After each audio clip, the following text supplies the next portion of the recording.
తెలంగాణ రాష్ట్రంలో ఒక ఎన్ఎస్యుఐ అధ్యక్షులు కావచ్చు, యూత్ కాంగ్రెస్ అధ్యక్షులు కావచ్చు, బీజేపీ అధ్యక్షులు కావచ్చు, మహిళా మోర్చా మహిళా కాంగ్రెస్ నాయకులు కావచ్చు, అంటే ఆ పార్టీలో ఉన్నంత స్ట్రాంగ్ క్యాడరు మీ పార్టీలో ఎందుకు లేదంటే ఏం చెప్తారు? మేము జాగృతిగా దాదాపు 19 సంవత్సరాలు ఉన్నాము.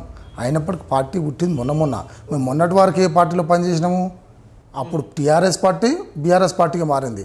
ఆ పార్టీలో పనిచేసినాం కాబట్టి మా క్యాడర్ అంతా అక్కడ ఉండే. తర్వాత కొంతమంది ఇక్కడ వచ్చిర్రు.